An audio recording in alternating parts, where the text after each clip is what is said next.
Looking right around Huntley. Deep reaches. Oh, that ball's out. That's live. Back the other way. Sam Hubbard. The Cincinnati Kid. Hubbard's got a convoy. Chased by Andrews. At the 30. The 20. He will score. To the end zone. Down the field. And it is deflected. And gone. Touchdown. A.J. Green. Goes back to throw. Men are coming late. Looks right down the middle. There's Eddie Brown. He has it at the 35 to the 30. He may go 10-5. Touchdown. Now the Bengals Super Bowl chances rest on his right foot. The kick is up. Yeah. It is good.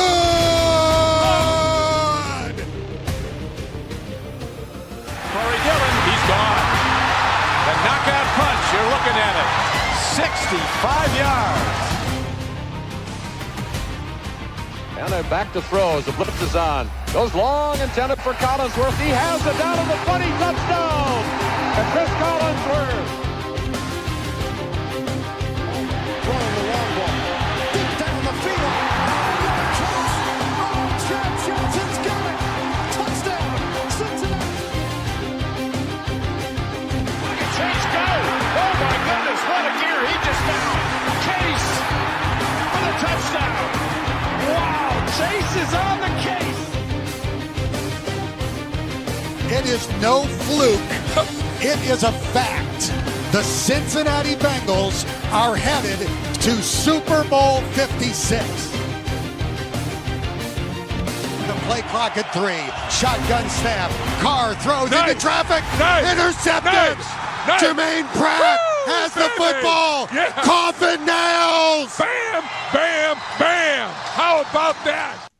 Thursday night, Chatterbox Bengals. Welcome in. Craig Sandlin joins me as we preview Week 16. Crazy we're this deep into the season already. Flying by in 2024 is the football season. But here we are to break it down. Browns come to town this weekend. Always fun for the Ohio Cup football version. We know the storied rivalry between Cincinnati and Cleveland in the MLB, but this, obviously, the football edition from the two. Cincinnati Bengals trying to sweep the Browns for the first time, and I don't even know how long. Feels like it would be a millennium since then because they've had our number forever, but certainly a big one and an even bigger one tonight in terms of the Bengals with the Chargers taking on the Broncos. Certainly need the Chargers to win.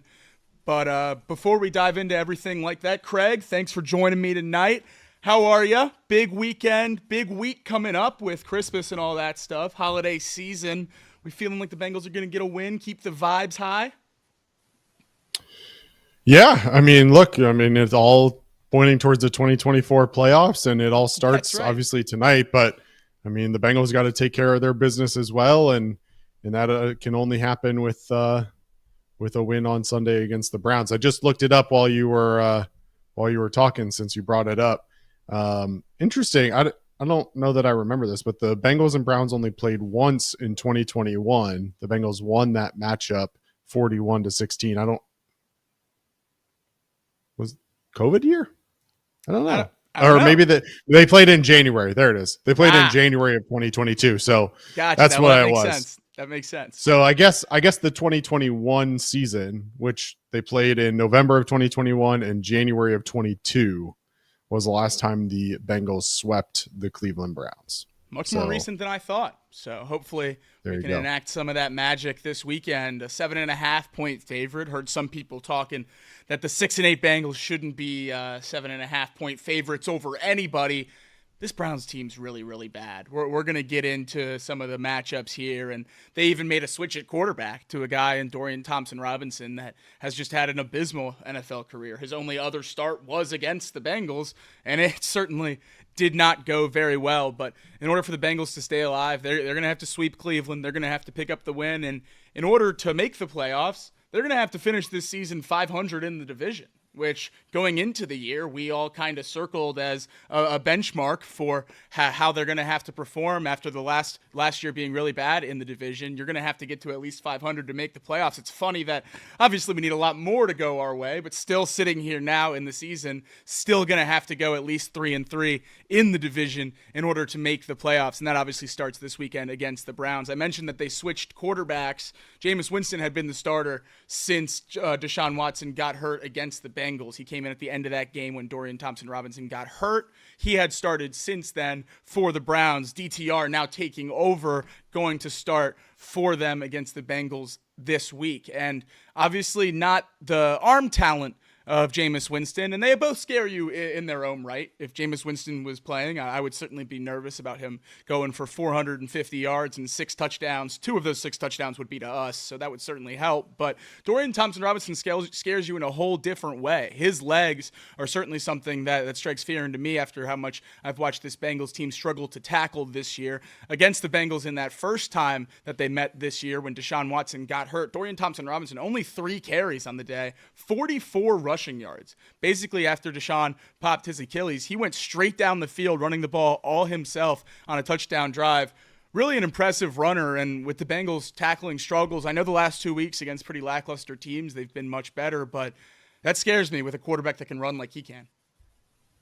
Well, between DTR being able to run the ball and Jerome Ford being able to run the ball, and then you combine that with DTR not really having the arm talent. Yeah. I don't know why this Bengals team wouldn't have 8 in the box on almost every play. I mean, they should be up on the line against this team. The last time this Bengals team played the Browns in week 7, DTR didn't complete a pass beyond 20 yards and only one beyond 10 yards. So I don't expect this Bengals team to sit back and let him pick them apart.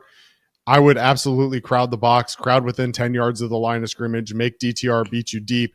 Obviously, Jerry Jeudy has shown a lot of ability to get open deep down the field, but it doesn't matter if DTR can't hit him. You can't let DTR beat you, and you can't let Jerome Ford beat you in this one. Make them beat you through the air and make this wide receiver core take advantage. The one challenge, obviously, that comes to mind is when we faced this team before, Elijah Moore and Jordan Akins, Yes. Both over 6 yards of separation per target. Can't have that happen. I think you play a little bit of soft zone against this team, and if they are able to complete some passes, I think that's fine. If we're being honest, just Absolutely. let them complete little short passes, because more times than not, that's not going to be something that they're able to do. DTR last time just 11 for 24 through the air, so definitely want to try to make him beat you. And given the way that this Bengals secondary has been playing, it makes me feel a little bit more confident coming into this one. And certainly don't want to allow DTR or Jerome Ford to beat you on the ground. And you mentioned Jerome Ford. Obviously, Nick Chubb had been placed on IR after last week's game ending his season, so it will just be Ford in the backfield for the Browns. In terms of injuries for this game and other matchups to keep an eye out for, I pulled in the injury report because, man, it's a long one.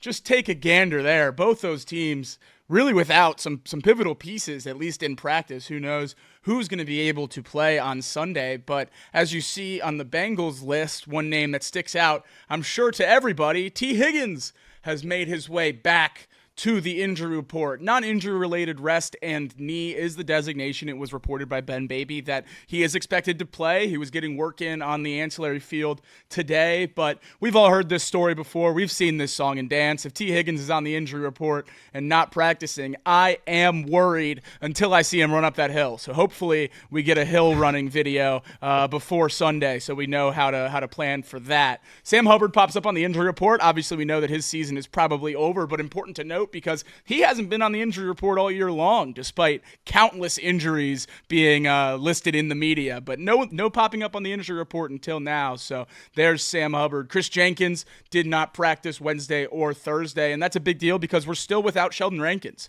So interior D-line depth really taking a hit based on this early injury report. Cody Ford has returned to practice after the illness designation, which is huge, with Alex Kappa concussed and limited participant in practice. Unsure if he's going to be able to go on Sunday. An interesting report from practice was that Zach Taylor thought Matt Lee was going to have to get reps at guard. They view him as a center and guard player. I had thought that he was a center only for most of his time in Cincinnati so far, but Zach Taylor says that they disagree with me. So great on that. We'll hopefully see some of him in place of Alex Kappa if Kappa can't go on Sunday. Which of those injuries stands out most to you, other than T. Higgins, since he's expected to play? We'll go ahead and operate under that assumption as the biggest worry for the Bengals going into this weekend.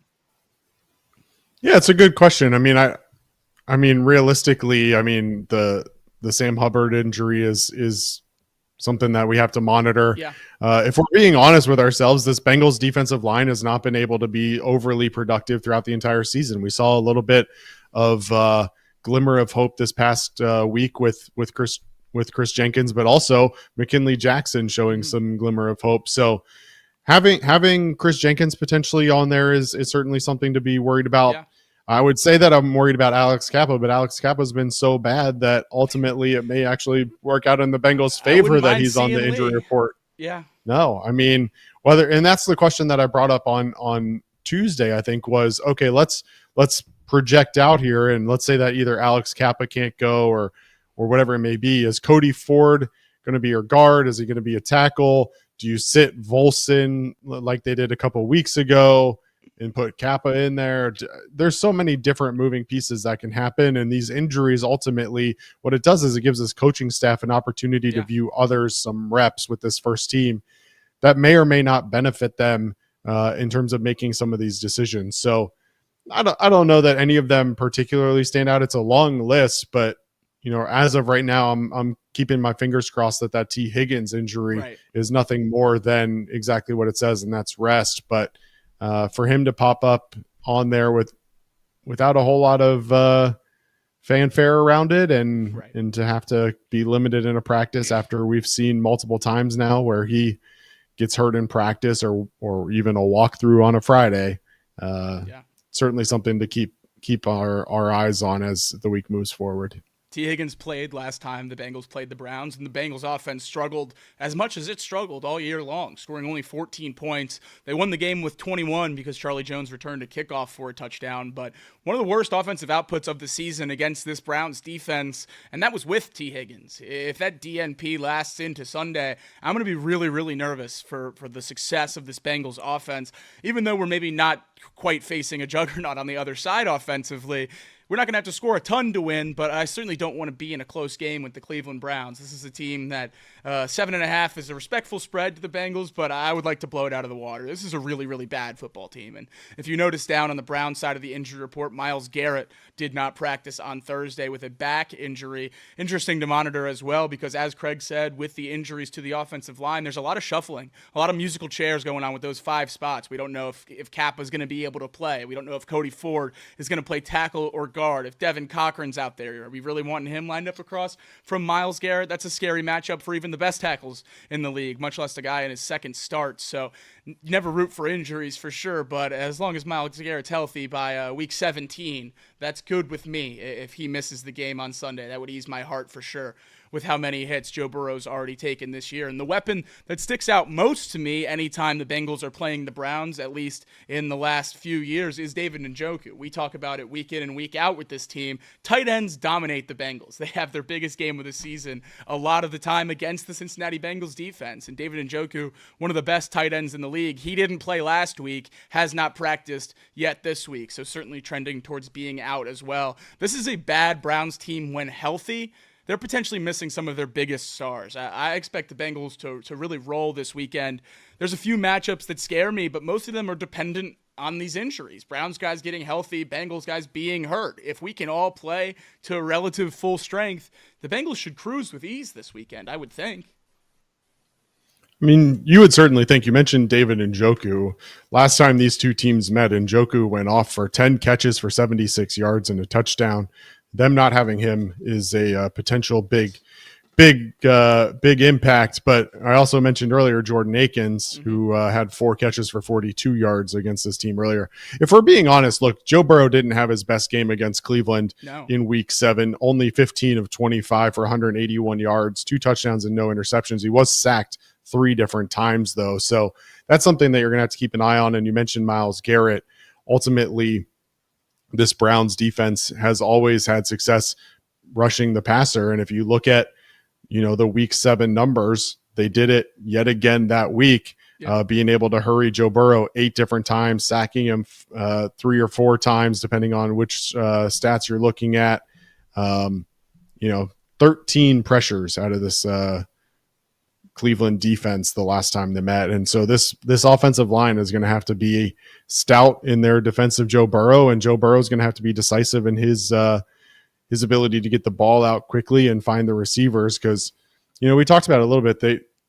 If I remember correctly, the last time these two teams met was the first time that the Browns had like a fully healthy DB room as well. And that was something that we were monitoring against. And, you look at some of the numbers, and in that game, Martin Emerson gave up 3 catches on 6 targets. Greg Newsome 3 catches on 4 targets, but Denzel Ward, who's one of the best in the league, only 1 catch for 2 yards in the game. So definitely something to keep your eye on. Would expect Joe Burrow in this offense to click and continue to attack them the way they were. The one thing that was missing from this matchup last time, if we're being honest, was a little bit of a running attack. Chase Brown in this game failed to get over 3 yards per carry. And so if we can get Chase Brown going, both out of the backfield, catching the ball and also rushing the ball, I would expect that opens up things for Joe Burrow as well. And since that game, Chase Brown has been a much better back this season, certainly taking the reins as the full-on lead back. Only been below 3 yards a carry one time since that game. So hopefully we're seeing a different back now. All the Bengals fans have seen it and his growth over the last few weeks. Hopefully we see that come to fruition as well against the Browns, so we compare these two numbers and can really see the jump he's taken against the same defense, because we've seen now week in and week out that this Bengals offense, obviously we know Joe and Jamar are the engine that make it go, but Chase Brown's right there with him. And if he's having a great game, this offense is rolling, and the run game and his ability in the receiving game have been such a crucial addition to this team over the last few weeks that has made everything kind of work just smoother and more seamlessly. And that's what we've been asking for in Cincinnati for a while, is a consistent run game and a running back that can give you kind of that both and that burst of more than expectation. And that's exactly what Chase Brown has done.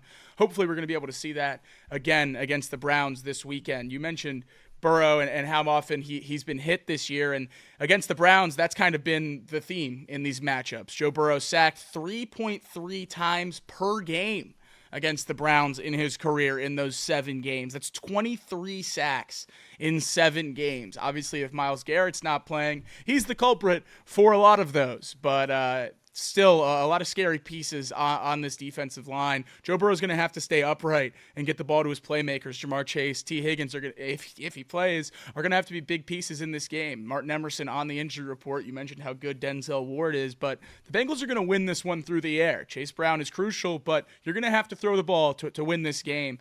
I don't know what the magic number is. The first couple games of Joe Burrow's career against Cleveland, he threw the ball an insane amount, 61, 47, and 40 the first 3 times that Joe Burrow played the Bengals. Certainly not asking him to throw it that much. The times he's beaten the Browns, he's been down below 35 attempts. So maybe the magic number isn't going too air raid heavy and having a more balanced attack to keep this Browns defense honest. Yeah, I mean, Chase Brown faces 8 men in the box or more less than 17% of the time when he's carrying the ball. And I would expect, given the aggressiveness of this Browns defensive line, that's something that they should be able to take advantage of. The question becomes, the one thing that we haven't really seen out of this Bengals offense a whole lot is the ability to run a draw play or anything like that. I don't remember the last time they ran a true draw play. And so, I would expect them, set up the screens, set up the draws, try to take advantage of this Browns defense aggressiveness and get the ball in Chase Brown's hands, because I do believe that he can be a difference maker in this game, given the way that he's performed over the last several weeks. And again, I just think that, given the pressure that Joe Burrow faces regularly, get the ball out of his hands quickly, continue to do exactly what Joe Burrow has done, and that's pick teams apart within the 20 yards between the line of scrimmage and 20 yards down the field. So that'll continue to happen. Take your shots where you can get them. But this team is, again, not to sound like Doug Gottlieb here, but like this is a team you should beat by 20. You're right. Like, you're right. Clip it. Realistically, when we come back on Sunday afternoon after this game is over, if the Bengals haven't covered 7.5, it means that something went wrong with this game, the way things have shaped out for the Browns this season, unfortunately. So, I think that Chase Brown certainly has an opportunity here to be pushing 25 carries or at least 25 touches, if not more, get up over the century mark in yardage for sure, and find that end zone like he has been recently. You mentioned that Burrow picks apart teams, but the team he hasn't picked apart is Cleveland. I said some of those numbers earlier about how he's done in his career. 2-5 record in the 7 games, 63% completion percentage, just under 250 yards per game, 1.7 touchdowns a game, and 88.4 passer rating. One of the hardest matchups of his career. He's struggled against this team more often than he hasn't. I said the sack numbers earlier, just an insane 23 sacks in 7 games, over 3 per game against the Browns. Even when we won earlier this year, Craig mentioned it earlier, 15-25 for 181 yards, not burning the world down. We're going to need Burrow to play a little bit better than he has against Cleveland. And even last week, he said it himself, he didn't play his best. Will Levis kind of bailed us out in terms of turning the ball over 3 times and the defense being in the right place at the right time. Obviously, have to give them some credit when it's due. But we're going to need Burrow to play better than he has against Cleveland and better than he did last week in order to win out and make the playoffs, if that's the goal. He showed it earlier in the year how elite he can be, and we're going to need that certainly against the Browns. He hasn't gone over 300 yards against the Browns since he tore his ACL. Yeah. I mean, that's kind of crazy to think about as I look at the stats. I mean, the last 5 contests against the Browns hasn't surpassed 300 yards, hasn't surpassed 2 touchdowns in a game. The one thing I'll say is the last couple of times he's protected the ball better, hasn't turned the ball over in the last 2 meetings with the Browns. But yeah, it's been an interesting go of it with the Cleveland Browns and Joe Burrow. Last 2 games, combined 263 yards against the Browns through the air, averaged just 2.6 yards per attempt against them in their September meeting of 2023. So definitely need Joe Burrow to be on his A game. He's playing as well as he has in a long, long time. So it seems like if it's going to happen now, it would be a good time for it to do it. And hopefully T is healthy and he has all of his weapons at his disposal to make sure that it does happen. Based on the tendencies of the Browns defense, it should be an ideal matchup for Burrow. He ranks first in passing grade against man coverage this season, and the Browns run the 3rd most man coverage of any team in the league. So hopefully Joe Burrow and Jamar Chase will be able to have themselves a day against this Browns defense, because we know man coverage doesn't often work against Jamar Chase. We saw it against Dallas, especially when Mike Zimmer would not go away from the one-on-one coverage on Jamar Chase, and that's when Joe Burrow picks you apart. Craig says it all the time, the right in front of the line of scrimmage and then deep downfield, and that's exactly where you're going to take advantage against this man coverage. If the Browns don't get out of their system and get out of what they're used to doing in this game, I think Joe Burrow could go for really, really big numbers. And I know you were just saying that how unsuccessful he's been in his career against them, and we went over the numbers, but this is not the same Browns team, and this Bengals offense is not the same Bengals offense. And I really think this could be a game where they hang a lot of points. Sean Connor in our chat just said the under is 4-1-1 over the last 6 games in this rivalry. I'm going to take the under of 46.5 as well, and it's not because I don't think the Bengals are going to do their part. I just don't think DTR is any good. This Bengals offense, I think, should be able to score points and score some serious points against this Browns defense. I know it hasn't been the case in their last matchup or really any of their recent matchups, but this is not the same Browns, and I know the Bengals have been down this year, but the offense has been rolling for the most part, and they should be able to put up some significant numbers on the scoreboard this weekend. Yeah. What's the number in your head that if they don't surpass that number, you get frustrated? I think you got to be close to 30. 4 touchdowns on offense. If you don't get the field goal, that's fine. 28, I'll be happy. Okay. But you got to play good defense then if you're sitting at 28. 28-13 is probably the score range where I'm happy. You win that game by 15 points or so is what I think. I just think we're better than the Cleveland Browns by that much. And I know it's kind of crazy to be confident in the Bengals at any point in time this year.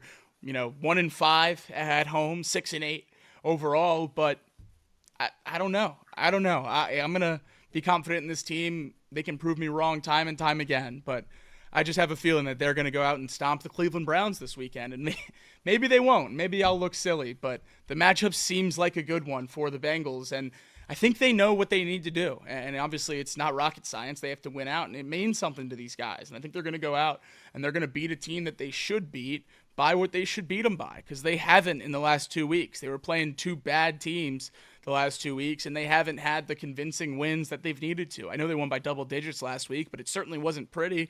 We saw the frustration from Joe Burrow. I think this, maybe it's just wishful thinking, but I think this is the game that they click it together on offense and they roll against a team that they should roll against. Yeah. What's the score for don't you? disagree with any of that. No, I mean, I'm probably in the same boat. I mean, I'd love to see them put up 30. I mean, the last time that these teams met was in the middle of that kind of 3-week stretch where the offense just wasn't really clicking. They beat the Giants 17-7, obviously the Browns 21-14, and then they only put up 17 against the Eagles. So averaging less than 20 points per game during that 3-week stretch. They've gone over 30 points in 4 of the 6 weeks since then. So I certainly expect for that trend to continue in this game. If we're being honest, this Bengals offense might need to score 30 plus in every game that they have left this season in order to have a chance, because I don't feel like the Bengals defense is going to stop the Broncos or the Steelers. Maybe the Broncos, but certainly not the Steelers. I mean, let's be honest here. I'd love like a 34-6 just stomping. Nice. I don't know if it'll happen or not. I'm a little nervous about Jerome Ford.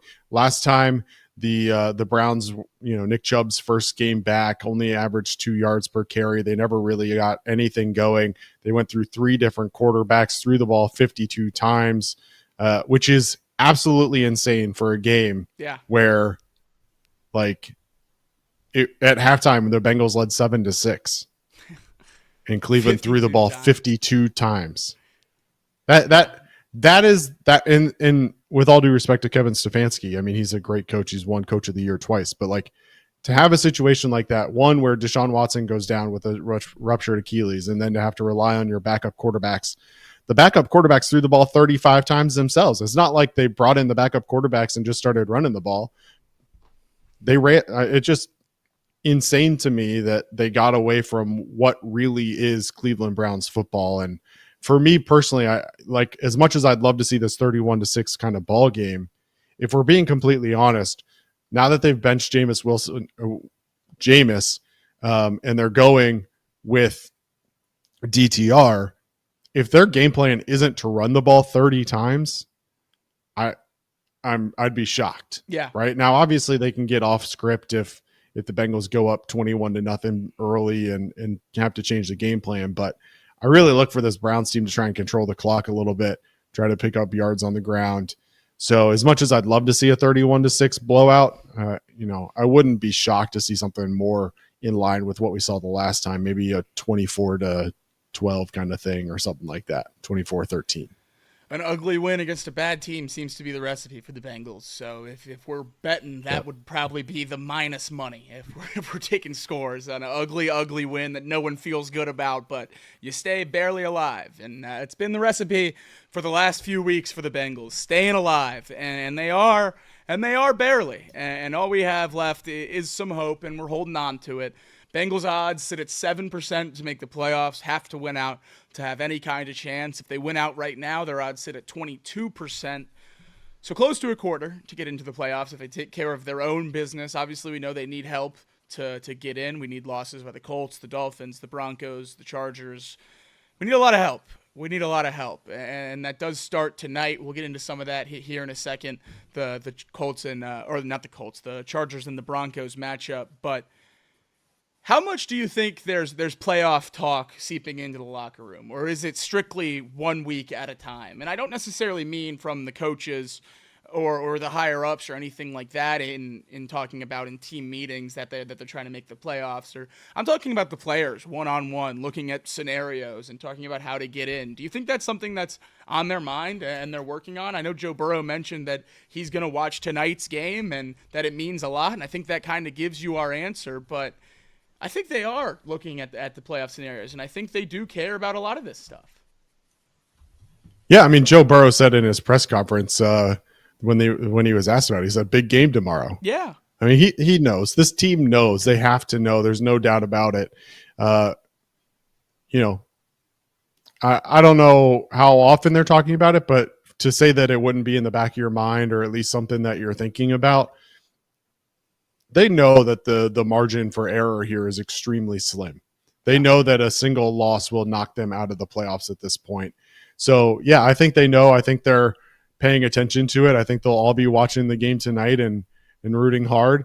The interesting part, and we'll talk about it obviously, is I am interested to know if they have the same feelings towards tonight's game as we do, or if maybe they don't trust the Chiefs as much as we do, or maybe they don't care and they just want one of the teams to lose out. I don't know. That would be interesting to know how much they're rooting for LA versus Denver.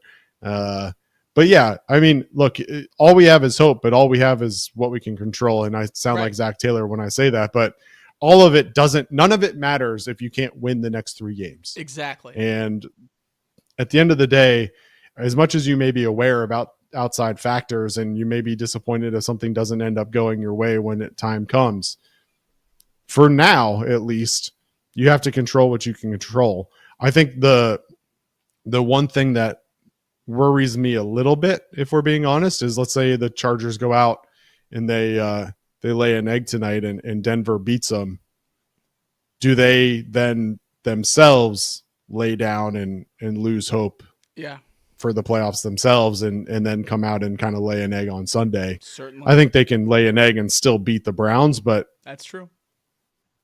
But certainly would not be a good look for them to come out and lay an egg if the Chargers aren't able to take care of business tonight.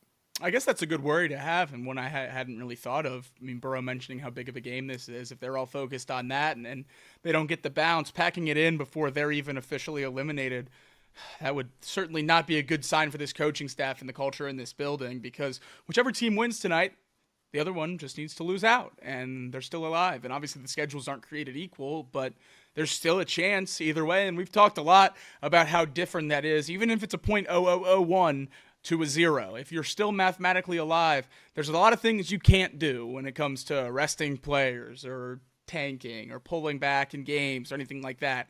If you're still alive, you still fight. And at least the players in the locker room want to. And they're fighting for the playoffs, but they're fighting for some other stuff as well. Jamar Chase was asked today in his press conference if the number 112 means anything to him.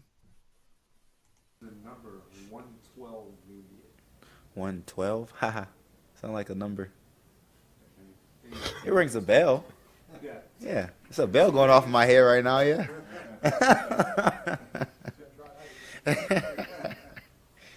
Who holds it? Who has that? I don't know. For real. TJ? Yeah? Lucky guess.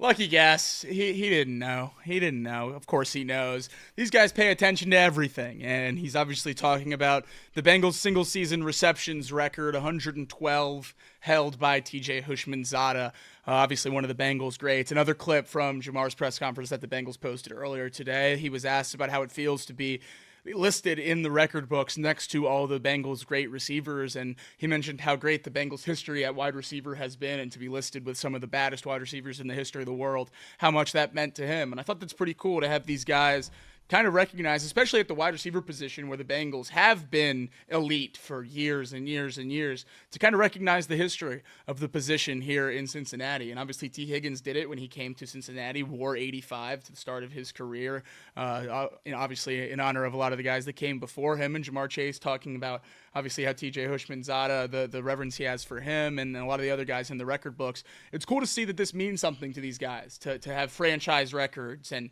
the history of the organization. I don't know how much it means. You obviously, as a fan, want to talk yourself into the players in your city, loving your city as much as you do, and we all know that's not the case. But clips like this and franchise records mattering to these guys, it's always good to see because it matters to all the fans.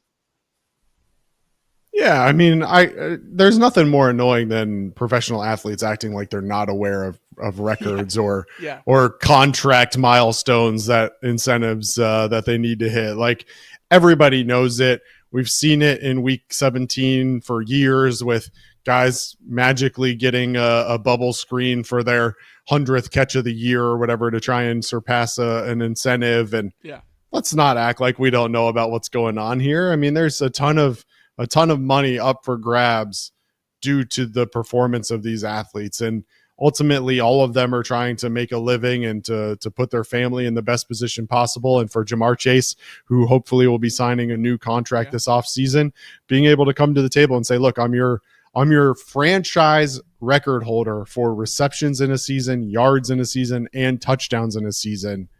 Oh, by the way, I hold both of the top 2 spots for yards in a season. Yeah. It's pretty powerful stuff. And to act like they aren't aware of that, like, I kind of like this coyness that Jabbar went with today, acting like he didn't know when clearly he knew. Right. That's okay. That's fun. But yeah, no, I want them to know ultimately whatever incentivizes them.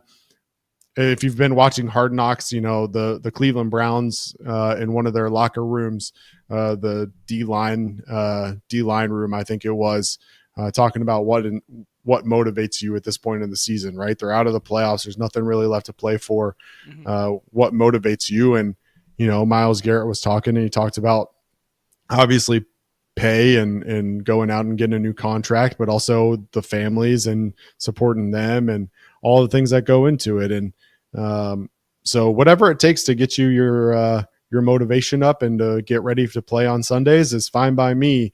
And if that means that Jamar Chase happens to get 11 catches this weekend, I'm certainly not going to complain about it. Yeah, not just 11 catches. And that might sound crazy for a lot of guys, but we've seen double-digit catches out of Jamar Chase plenty this year. But the whole stat line to rewrite the Bengals single-season record books isn't too far-fetched for this week against the Browns. 11 catches, 43 yards, 3 touchdowns. If he's able to do that, then he would break the receptions, yards, and touchdowns record for the Bengals this week. Obviously, 3 touchdowns, a little bit of a stretch in just one game, but he has 3 weeks to do it. Would love to see him rewrite those record books. And Joe Burrow, obviously in a similar boat with the season he's had so far, 635 yards, 53 completions, and obviously already has the touchdown record to break his own records. So Joe Burrow really filling up the book, not leaving a lot of space for a lot of other guys. They showed the graphic last week when he broke his own touchdown record, and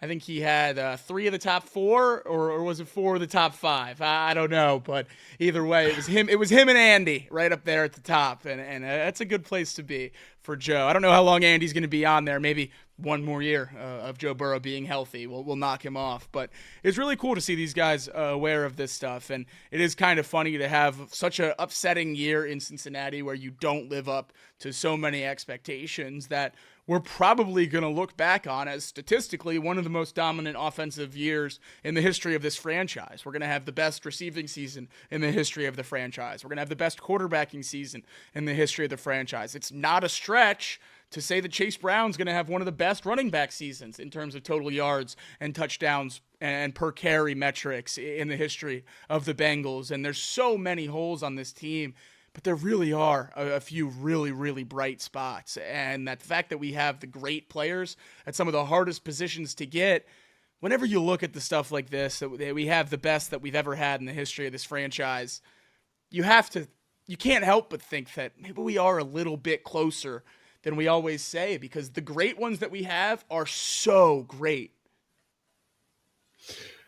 Yeah, I mean, you just touched on a lot of it. I mean, Jamar Chase now one of only 5 wide receivers in NFL history with 100 catches, 1,400 yards, and 15-plus touchdowns in a single season. Yeah. Obviously, Cooper Kupp did that a few years ago with the Rams, but joining the list of Randy Moss, Marvin Harrison, and Jerry Rice, I mean, that's pretty good company. Mm-hmm. And for a guy who wants to be known as the best wide receiver in the NFL, he's certainly putting up the numbers to get that recognition. And, talk about incentive and about what drives you. And today came out that Joe Burrow gave out his annual Christmas presents to the offensive line. And I got to be honest, I haven't actually seen pictures of them, but it sounds pretty sick. Pretty sick. Each of the 12 offensive linemen, Joe Burrow gifted a unique katana to them. Obviously, katanas all individual and unique in their own way, and Joe Burrow gave each of the linemen their own, including the story behind the katana and a lot of different facts about it. So I thought that was really cool. Awesome. Chase Brown, obviously already up over 1,100 all-purpose yards, but needs only 168 to get to 1,000 on the season.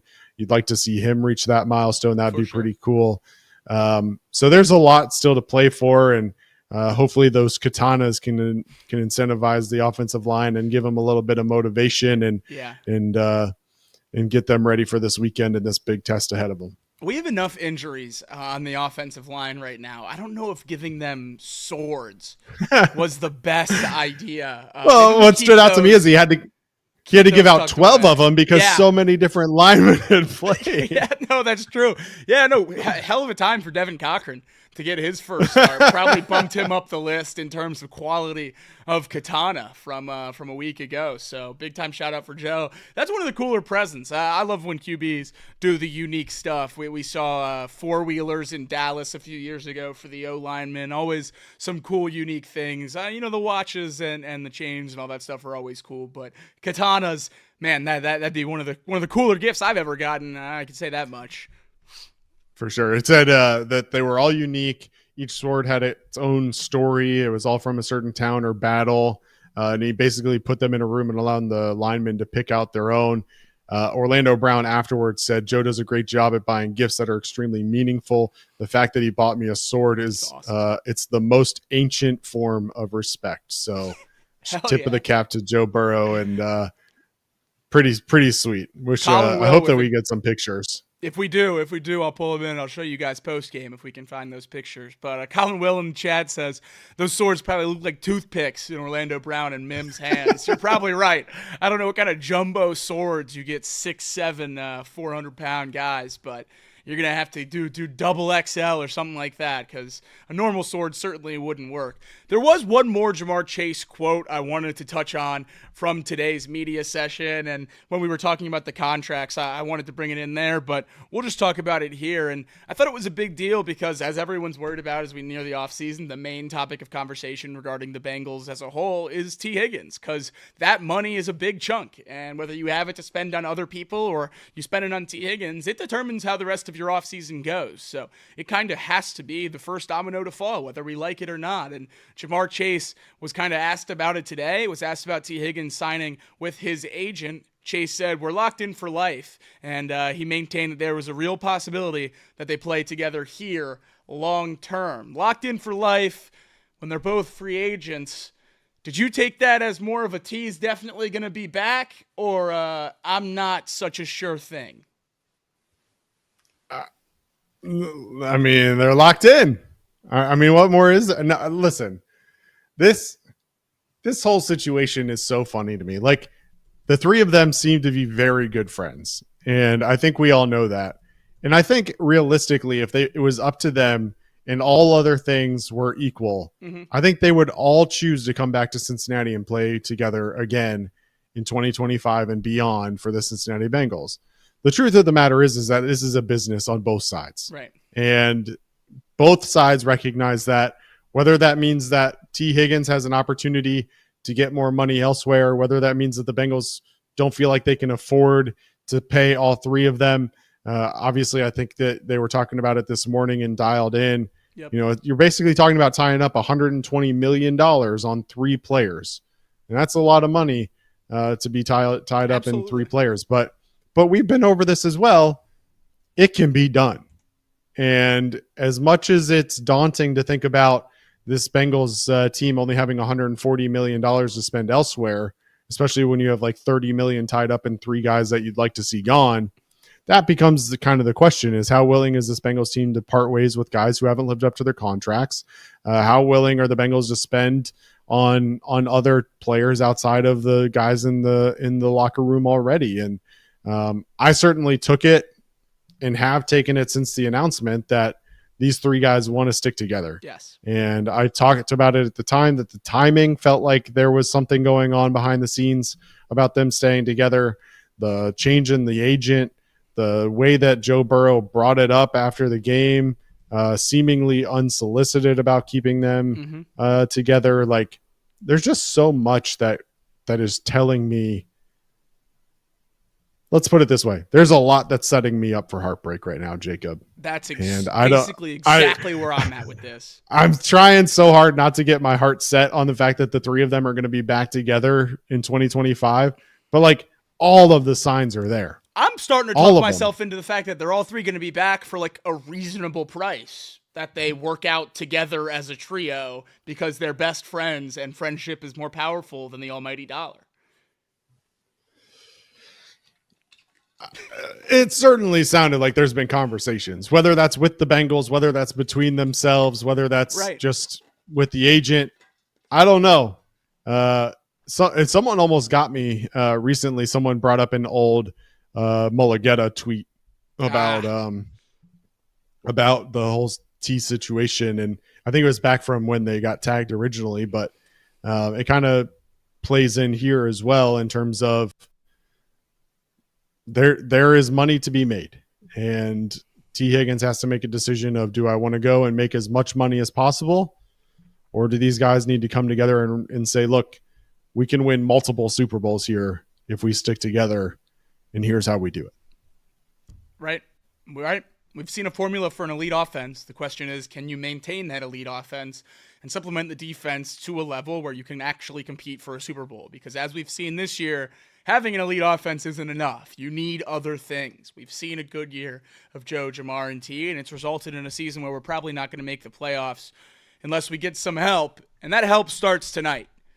Craig, this game couldn't be bigger, and I couldn't be more upset about how much it means. I hate that I have to watch this game and be so reliant on the outcome for the Bengals of two teams that I just couldn't care less about. I mean, the Broncos, I've been hating on the Broncos since the start of this year, and I like some of the players on the Chargers. I'm a big Herbert guy. I think, as much as I hate him, I do think Harbaugh is one of the best coaches in the entire NFL. But it's a no-brainer tonight.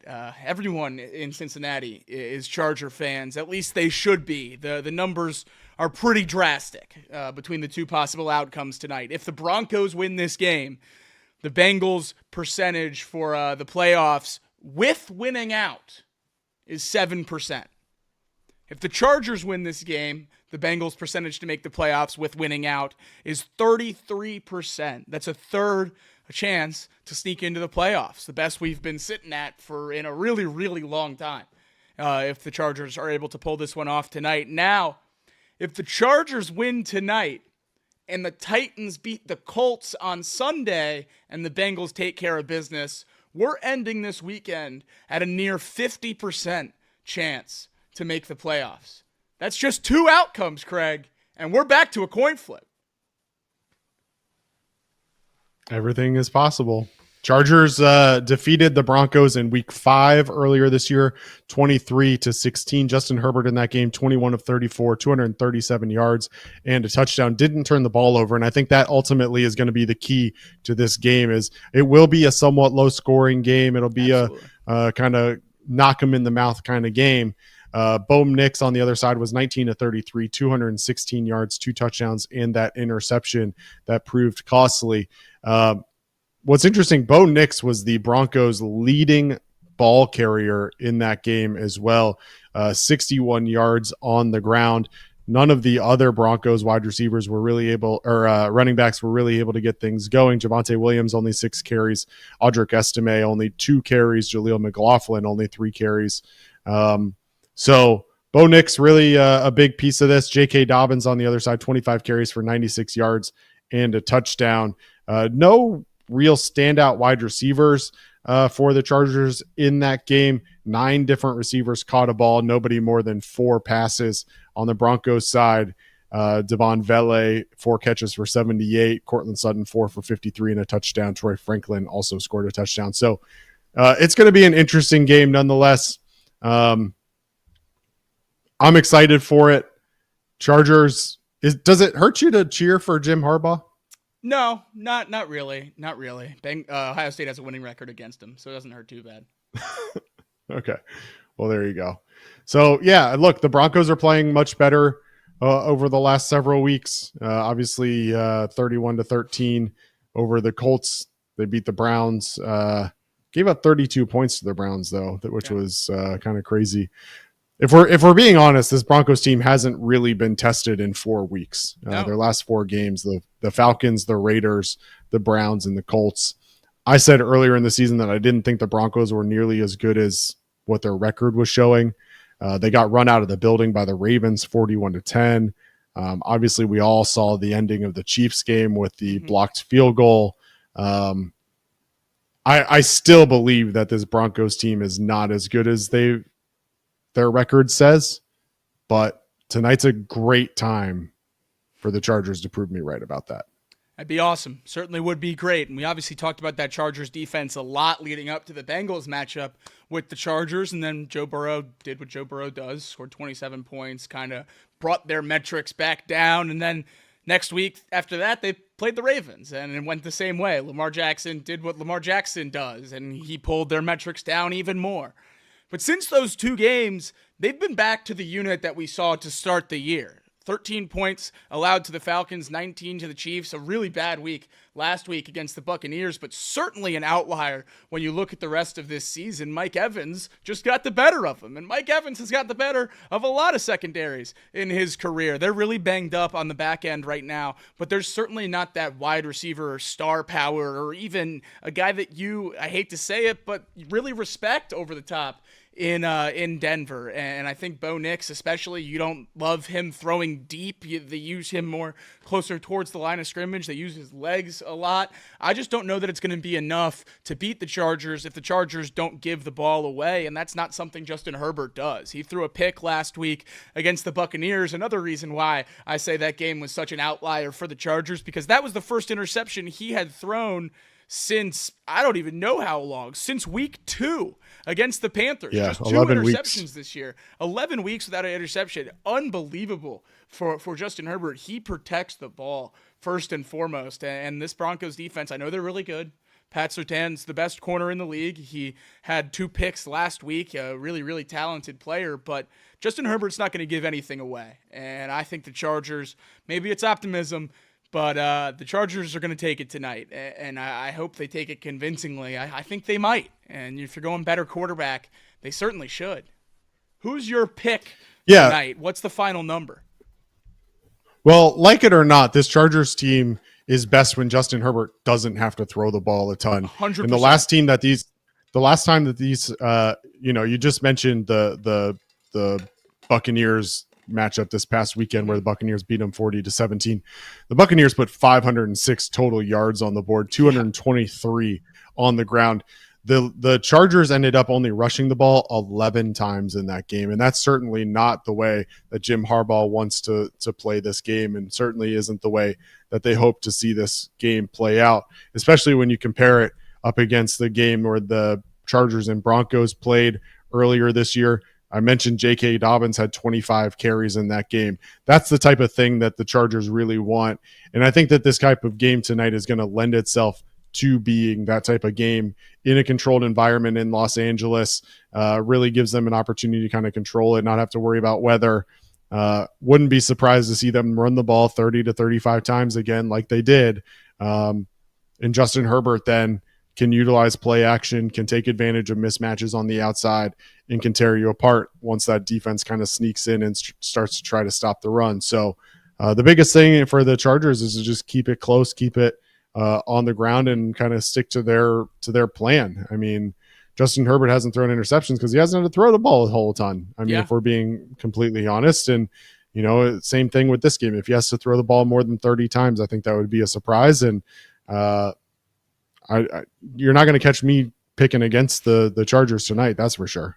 That's right. Nope. I'm on it as well. My fear is, you said the running game is so important, and it is. We know that's what Harbaugh and especially Greg Roman want to do. They did it Roman did it in Baltimore. Harbaugh did it in San Francisco. He did it at Michigan. Now they come together, and they're trying to do it again in LA. But in that first game, J.K. Dobbins, 25 for 96 and a touchdown. They don't have him in this game. It's going to be Gus Edwards and Kamani Vidal. And I'm a big Kamani Vidal guy. I think he's a really talented running back. but he's certainly not J.K. Dobbins. And Gus Edwards doesn't have that burst as well. They're going to need those running backs to step up and play really, really well so they don't have to put the ball in Justin Herbert's hands. Because I don't know how much you trust those two running backs, not J.K. Dobbins, to get out of a funk. If they're struggling early in the game, maybe you have to put the ball in Herbert's hands, because the discrepancy for the playoffs for the Chargers in this one is pretty big too. 96% if they win, down to the 70s if they lose. And obviously we're still talking about a team that's probably going to go to the playoffs, but they'd be sitting much, much prettier with a win. This means a lot to them as well. They're going to be playing their hearts out, obviously, in a divisional game with a chance to play spoiler to the other team. That's what we're rooting for. We are rooting for the teams the Bengals need to lose. Their opponents have to be trying. And that's why it was such a big deal this week to follow the Patrick Mahomes injury. And that's the last thing I wanted to touch on before we left today. Mahomes left the game on Sunday with a high ankle sprain, was listed as questionable to return, was banged up on the injury report for practice, then a full participant every day this week in practice, and not on the injury report this weekend. So, as I said, as soon as it happened, we've seen this song and dance before. He's doing it again, faking the injury, and then going to go put up 404. And everyone's going to say, oh my gosh, he's so good. It's a classic MJ flu game, fake an illness and go off, and everyone praises you. Why are we talking about Patrick Mahomes right now? Because if he doesn't play and the Chiefs lose, then he has to play in Week 18 against the Broncos, and that's such a big deal for the Bengals if the Chiefs aren't resting starters. I mean, he's playing. We knew he was going to play on Sunday when he went down. I mean, that doesn't really change anything. Ultimately, you look at the standings right now, and what you really need is you need the Buffalo Bills to continue to win, and you need the Chiefs to hopefully falter. And like you said, I mean, right now they have to lose one. Yeah, they have to lose one, and they've got some coin flips. You've got the Texans this week, and then you've got the Steelers next week. So you hope that they drop one of those two. Saturday have to win as well. Quick turnaround. 100%. You think the players are excited about that? I mean, they certainly didn't play last week, right? 3 games in 11 days. No. Player safety, Craig? No, they wouldn't do that to them. They almost did it to us. Yeah, look, I mean, I'm not surprised Patrick Mahomes is playing. Obviously, if he's hindered at all, then we'll see how that plays out.